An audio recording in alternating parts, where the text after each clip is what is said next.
ضوها بلشت والنجم راضي يشتغل. ما راح اعذره ولا ننطره، كلكم فتحوا الكاميرا. استاذ مو لاقي كتابي والقلم ودفتري، استاذ هالكلمة شنو وشلون ممكن تنقري؟ وين التكنولوجيا لا تضيع الحصة، خلونا نتعلم اذا وخل نستغل الفرصة. شنو زوم شنو تيمز، جربنا كل شي ما فاد بالاونلاين، متوهقين حوسة ويا الايباد. معلش ضروري نتعاون، مجبورين نكون بعاد، عسى الله يجمعنا قريب والفرحة فينا تنعاد. ضروري إن نتعاون، مجبورين نكون بعاد، عسى الله يجمعنا قريب والفرحة فينا تنعاد. Assalamualaikum warahmatullahi wabarakatuh. Ketika kita membangun sebuah keluarga, tentu ada cita-cita yang kita raih, cita-cita jangka panjang yang kita sering sebut dengan visi. Nah, di dalam pembahasan tentang visi keluarga ini, salah satu ayat yang membahasnya adalah ayat yang mengatakan Rabbana hablana min azwajina wa dzurriyyatina qurrata a'yunin waj'alna lil muttaqina imama.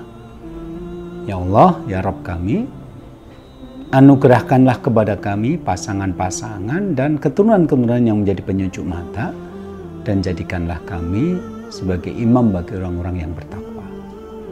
Jadi cita-cita jangka panjang salah satu dalam keluarga Islami adalah menjadikan keluarga mereka sebagai imam bagi orang-orang bertakwa.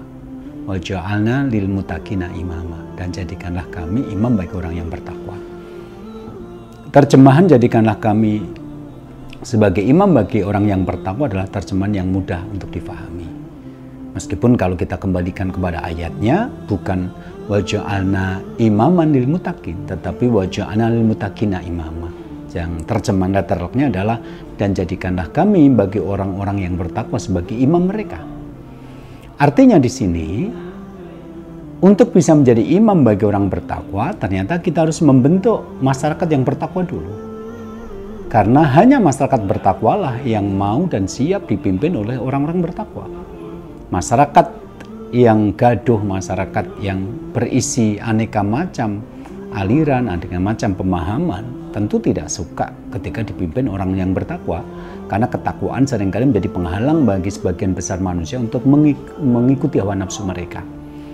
Jadi jadikanlah kami bagi orang-orang yang bertakwa sebagai imam mereka, menunjukkan bahwa keluarga muslim adalah keluarga yang akan membentuk masyarakat bertakwa itu, terlibat aktif di dalamnya, bagaimana mengkondisikan masyarakat menjadi orang-orang yang beriman kepada Allah, mereka menghargai nilai-nilai ketakwaan dan mereka ingin tetap berada di atas nilai takwa itu, dan itu hanya terjadi ketika mereka dipimpin oleh orang yang bertakwa.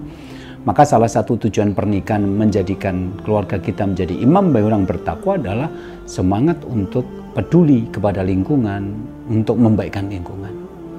Jadi kalau hari ini misalnya kita belajar pada kasus Palestina, yang mungkin bagi sebagian orang kalimatnya justru mengendorkan keinginan kita untuk peduli itu. Ketimatan itu bukan urusan kita, itu adalah urusan jauh di sana. Kita nggak ngerti konflik apa yang antara Israel dengan Palestina. Ya kita nggak ngerti, tapi kita bisa belajar untuk mengerti. Bagaimana sejarah mengatakan bahwa Israel adalah kaum pendatang, bagaimana akidah mengajarkan kita sesama orang Islam adalah satu tubuh, yang ketika satu bagian sakit maka yang lain merasakan demamnya. Itulah harus kita tanamkan kepada keluarga kita. Keluarga yang tidak asik dengan diri sendiri, asik dengan kenikmatan dan kenyamanan lingkup domestik keluarga, tapi juga keluarga yang ikut andil dalam memperbaiki umat. Nah, isu-isu seperti ini, isu-isu Palestina atau mungkin isu-isu penderitaan kaum muslimin di tempat yang lain, itu bagian dari cara Allah memanggil apakah kita peduli kepada umat Islam yang lain di luar keluarga inti kita atau tidak. Jadi nggak bisa kita mengabaikan fakta-fakta seperti itu, dan karena itulah kita harus mendidik keluarga kita menjadi orang-orang yang peduli kepada apa yang terjadi di luar sana, karena kita ingin menjadi imam bagi orang-orang yang bertakwa.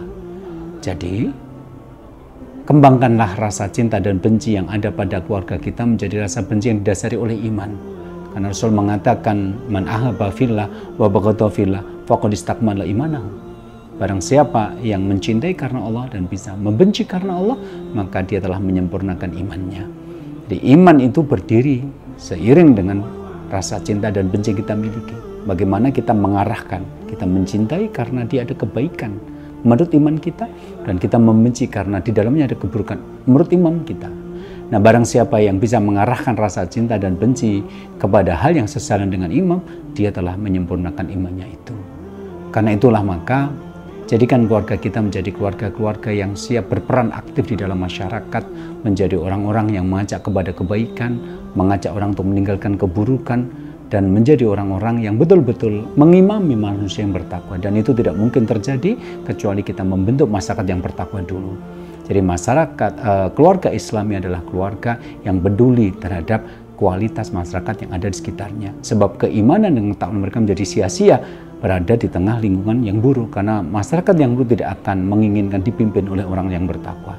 Jadi jadikanlah keluarga kita berjalan menuju cita-cita itu, yaitu menjadi orang-orang yang menjadi imam bagi masyarakat yang bertakwa. Mudah-mudahan bermanfaat. Assalamualaikum warahmatullahi wabarakatuh.